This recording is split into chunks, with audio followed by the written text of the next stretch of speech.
Students, आज जो हम टॉपिक डिस्कस करने वाले हैं वो है नमक यात्रा और सविनय अवज्ञा आंदोलन। वैसे नमक यात्रा और सविनय अवज्ञा आंदोलन दोनों आपस में जुड़े हुए हैं, क्योंकि सविनय अवज्ञा आंदोलन की शुरुआत ही नमक यात्रा से हुई थी। अभी नमक यात्रा क्यों की गई, कैसे हुई, इसके पीछे क्या उद्देश्य था, इसको इस टॉपिक में समझेंगे। तो आगे बढ़ते हैं। देश को एकजुट करने के लिए महात्मा गांधी को नमक एक शक्तिशाली प्रतीक दिखाई दिया। अब गांधी जी को क्यों एक शक्तिशाली प्रतीक दिखाई दिया, इसको हम अभी देखेंगे। 31 जनवरी 1930 को उन्होंने वायसराय इरविन को एक खत लिखा। भारत का वायसराय था उस टाइम लॉर्ड इरविन। उसको उन्होंने एक पत्र लिखा और उसमें अपनी 11 मांगों का उल्लेख किया। ये कौन सी मांगे थी? ये वो मांगे थी जो देश के विभिन्न तबकों, जैसे या तो कोई व्यापारी हो, बिजनेस क्लास हो, किसान मजदूर हो, जिनकी जो समस्याएं थी उसको गांधी जी ने ध्यान में रखते हुए 11 मांगों का उल्लेख किया था। इनमें से कुछ सामान्य मांगे थी, जबकि कुछ मांगे उद्योगपतियों से लेकर किसानों तक विभिन्न तबकों से जुड़ी हुई थी। गांधी जी इन मांगों के जरिए समाज के सभी वर्गों को अपने साथ जोड़ना चाहते थे, ताकि सभी उनके अभियान में शामिल हो सके। क्योंकि गांधी जी बड़े लीडर थे, तो जो लोगों की समस्याएं थी या जो देश में समस्याएं थी उसका उनको ध्यान था। तो उसको ध्यान में रखते हुए उन्होंने 11 मांगे लॉर्ड इरविन के सामने रखी कि आप इस पर कार्य कीजिए। इसमें से जो सबसे महत्वपूर्ण मांग थी वो था नमक कर को खत्म करने के बारे में, जिसमें अंग्रेजों ने नमक के ऊपर टैक्स लगा रखा था।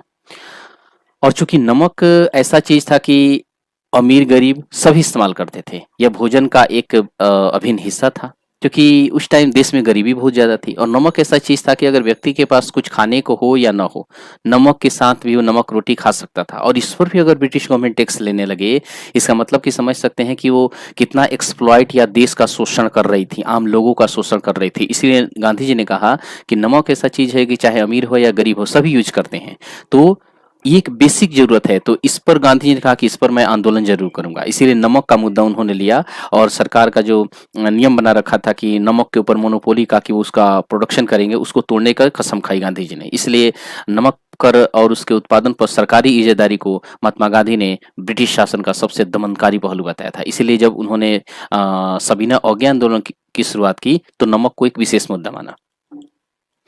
महात्मा गांधी का यह पत्र एक अल्टीमेटम, डेट मीन्स चेतावनी की तरह था। उन्होंने लिखा था कि अगर 11 मार्च तक उनकी मांगे नहीं मानी गई तो कांग्रेस सविनय अवज्ञा आंदोलन छेड़ देगी। अब इसमें सबसे इंपॉर्टेंट चीज है कि सविनय अवज्ञा आंदोलन जब कहते हैं तो इसको एक वर्ड में समझ लीजिए। सविनय अवज्ञा का मतलब ही है कि विनम्रता के साथ अवज्ञा कर देना, डिसओबे करना, नहीं मानना। जो असहयोग आंदोलन था और जो सविनय अवज्ञा आंदोलन था, इस दोनों में एक बेसिक फर्क समझ लीजिए कि असहयोग आंदोलन में कहा गया नॉन कोऑपरेशन मूवमेंट, कोऑपरेट नहीं करना है, सहयोग नहीं करना है, जिसमें लोगों से कहा गया कि आप अंग्रेजों का सहयोग मत कीजिए। और लेकिन नियम कानून तोड़ने की बात नहीं की गई, इसमें कहा गया कि डिसओबे कीजिए, कानून को नहीं मानना है।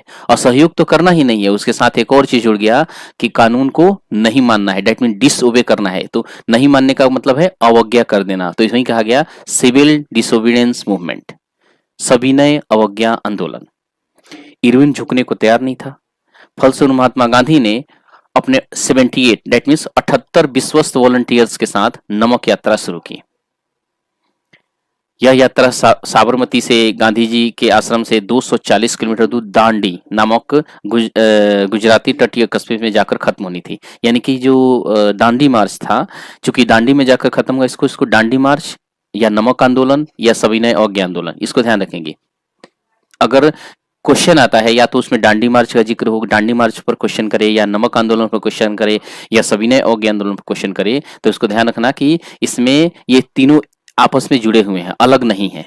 क्योंकि जो सविनय अवज्ञा आंदोलन है उसकी शुरुआत ही दांडी मार्च से हुई, और दांडी मार्च का मतलब है कि जो गांधी जी ने नमक बनाकर जो नियम को तोड़ा, तो इसीलिए उसको नमक आंदोलन या दांडी आंदोलन या सविनय अवज्ञा आंदोलन की शुरुआत भी माना जाता है। तो इसकी शुरुआत कहां से होनी थी? साबरमती आश्रम से, जहां गांधी जी रहते थे, वहां से दांडी तक, समुद्री किनारा था दांडी, वहां तक जाना था। और ये दूरी जो थी लगभग 240 किलोमीटर थी। तो गांधी जी अपने 78 विश्वस्त वॉलंटियर्स के साथ शुरू किया इस यात्रा को, और 240 किलोमीटर का सफर तय करना था, और साबरमती आश्रम से लेकर गुजरात के दांडी तक जाना था, और वहीं यात्रा खत्म होनी थी, जहां पर गांधी जी ने नमक बनाकर इस आंदोलन की शुरुआत की। तो गांधी जी की टोली ने 24 दिन तक हर रोज लगभग 10 मील का सफर तय किया। जब गांधी जी ने इस दांडी मार्च की शुरुआत की तो रोज गांधी जी 10 मील चलते थे और 24 दिन में उन्होंने 240 किलोमीटर का जो सफर था पूरा कर लिया।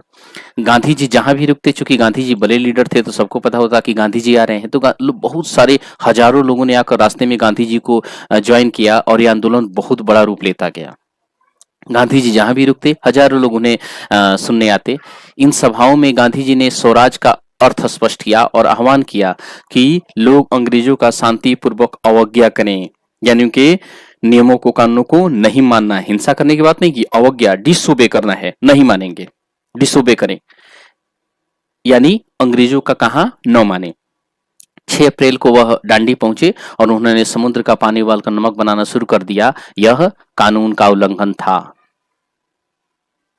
6 अप्रैल को जो गांधी जी जब पहुंचे डांडी जाकर उन्होंने समुद्र के पानी को उबाला और नमक बनाया। इसका मतलब कि जब आपने नमक बना दिया तो आपने ब्रिटिश कानून को तोड़ दिया। आपको नहीं बनाना है, ये काम ब्रिटिश गवर्नमेंट करेगी, आपको केवल नमक को यूज करना है। और जब आप नमक को यूज करेंगे और ब्रिटिश गवर्नमेंट आपको प्रोवाइड करेगी तो क्या है, उस पर टैक्स लगाएगी। गांधी जी ने कहा कि बिल्कुल गलत है, क्योंकि टैक्स ऐसा चीज है कि गरीब से गरीब आदमी उसी पर जी रहा है, नमक के ऊपर जी रहा है, और आप उस पर टैक्स लगा रहे हो। तो इसीलिए उन्होंने कहा कि इस कानून को मैं तोड़ूंगा। तो उन्होंने नमक कानून, जो वो नमक यात्रा की और दांडी मार्च जो किया और समुद्र के पानी से नमक बनाकर उन्होंने इस कानून को तोड़ा। दैट मीन्स एक तरह से गांधी जी ने अवज्ञा कर दिया। तो यहीं से civil disobedience movement, that means सविनय अवज्ञा आंदोलन की शुरुआत हुई दांडी से। गांधी जी ने नमक कानून को तोड़कर इस आंदोलन की शुरुआत की। यहीं से सविनय अवज्ञा आंदोलन शुरू होता है, नमक कानून को तोड़ने से। याद रखेंगे सही बच्चे।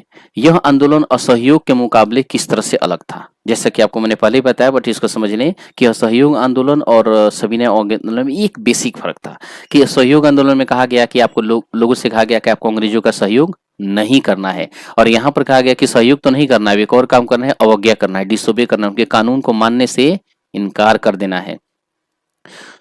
यह आंदोलन असहयोग आंदोलन के मुकाबले किस तरह अलग था। इस बार लोगों को न केवल अंग्रेजों का सहयोग न करने के लिए बल्कि औपनिवेशिक कानूनों का उल्लंघन करने के लिए भी आह्वान किया जाने लगा। और चूंकि गांधी जी आह्वान कर रहे थे तो इसलिए इसका प्रभाव पूरे देश में होना ही था। देश के विभिन्न भागों में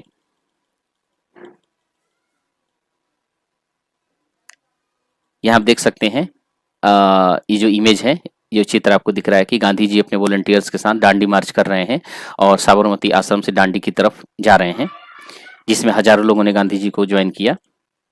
तो हजारों लोगों ने नमक कानून को तोड़ा और सरकारी नमक कारखानों के सामने प्रदर्शन किए। जहां भी सरकार के जो कारखाने लगे थे, जो नमक बनाया जा रहा था, और वही नमक लोगों को दिया जाता, जिस पर सरकार टैक्स लगाती और टैक्स लेती, उसका मेन पर्पज ही था पैसा कमाना। तो काफी ज्यादा विरोध हुआ, आंदोलन फैला, तो विदेशी कपड़ों का बहिष्कार भी किया जाने लगा, शराब की दुकानों की पिकेटिंग होने लगी, किसानों ने लगान और चौकीदारी कर चुकाने से इनकार कर दिया। दैट मीन्स लोग जो टैक्स वगैरह दे रहे थे सबसे मना कर दिया। जब भी आंदोलन हुआ, चाहे असहयोग आंदोलन हो, सविनय आंदोलन हो, जितने आंदोलन हो रहे थे, तो ध्यान रखेंगे ये चीजें कॉमन रही कि जैसे सरकारी जो दफ्तर थे उसमें काम बंद करवा देना या उसका विरोध करना, हड़ताल करना, रैलियां करना, जुलूस निकालना, शराब की दुकानों की पिकेटिंग करना, धरना देना, ये सब कॉमन थी।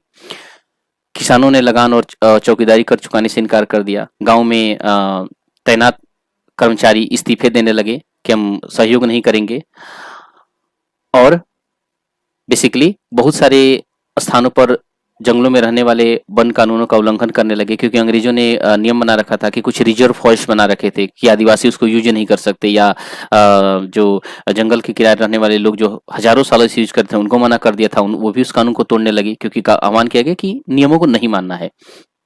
लकड़ी बीनने और मवेशियों को चराने के लिए आरक्षित वनों में घुसने लगे, जो कि पहले मनाही थी, ब्रिटिश गवर्नमेंट ने कहा था नहीं जाना है, लेकिन उन्होंने कहा कि नहीं, अब हम इस नियम कानून को नहीं मानते। इन घटनाओं से चिंतित तो औपनिवेशिक सरकार कांग्रेसी नेताओं को गिरफ्तार करने लगी। अब सरकार का भी एक्शन होगा, जैसे कि बाकी हर आंदोलन में हुआ।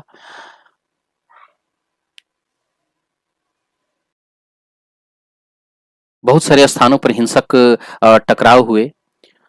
अप्रैल 1930 में जब महात्मा गांधी के समर्थित साथी गफ्फार खान को गिरफ्तार किया गया तो गुस्साई भीड़ सशस्त्र बख्तरबंद गाड़ियों और पुलिस की गोलियों का सामना करते हुए सड़कों पर उतर आई। अब चूंकि ब्रिटिश गवर्नमेंट ने इसको बहुत तेजी से जो आंदोलन हुआ उसका दमन करना शुरू किया, लेकिन ये था कि आंदोलन भी बहुत उग्र हो रहा था और जो लोग थे वो चाहे कितना भी अंग्रेज परेशान करें उनका सामना कर रहे थे। बहुत सारे लोग मारे भी गए। महीनों महीने भर बाद जब महात्मा गांधी को गिरफ्तार कर लिया गया तो सोलापुर के औद्योगिक मजदूरों ने अंग्रेजी शासन का प्रतीक पुलिस चौकियों, नगरपालिका भवनों, अदालतों, रेलवे स्टेशनों पर हमले शुरू कर दिए। भयभीत सरकार ने निर्मम दमन का रास्ता अपनाया, जैसा कि उन्होंने पिछले कई आंदोलनों में किया। शांतिपूर्ण सत्याग्रहों पर हमले किए गए, औरतों बच्चों को मारा पीटा गया और लगभग 1 लाख लोग गिरफ्तार किए गए। यानी कि जब सविनय अवज्ञा आंदोलन पूरे देश में फैला तो लोगों ने अपने तरीके से अलग अलग जगहों पर आंदोलन किए, सरकार को नुकसान पहुंचाया, ब्रिटिश गवर्नमेंट को, लेकिन सरकार ने भी उसी तेजी के साथ अपना दमनकारी चेहरा दिखाया और लोगों को मारा गया, बहुत सारे लोगों को जेल में डाल दिया गया और लगभग 1 लाख लोग गिरफ्तार किए गए। महात्मा गांधी ने एक बार फिर आंदोलन वापस ले लिया, क्योंकि जैसे ही आंदोलन शुरू हुआ तो कहीं ना कहीं इसने हिंसक रूप ले लिया और बहुत सारे लोग मारे गए।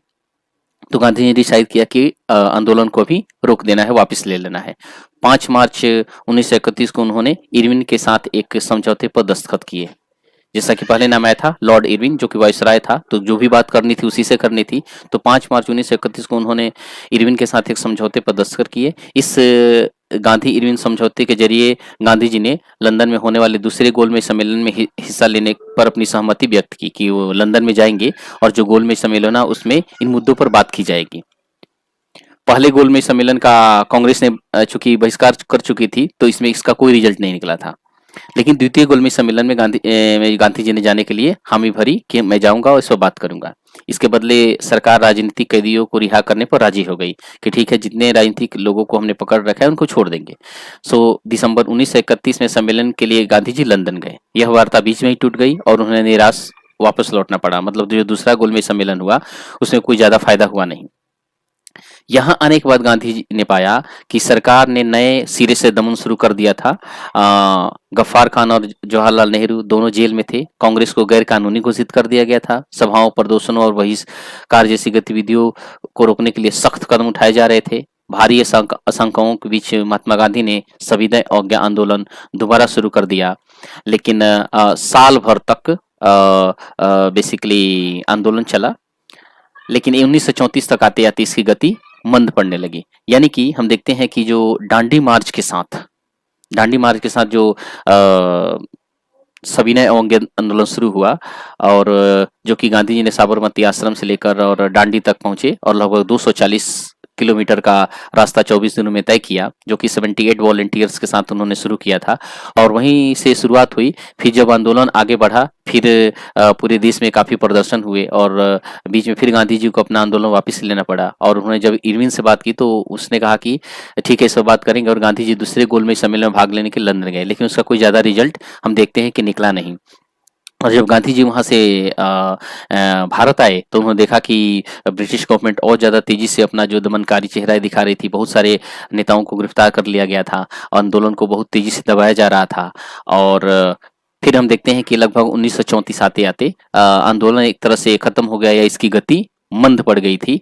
और इसका मतलब है कि दांडी मार्च के साथ जो सविनय अवज्ञा आंदोलन शुरू हुआ वो 1934 तक आते आते काफी धीमा पड़ गया था।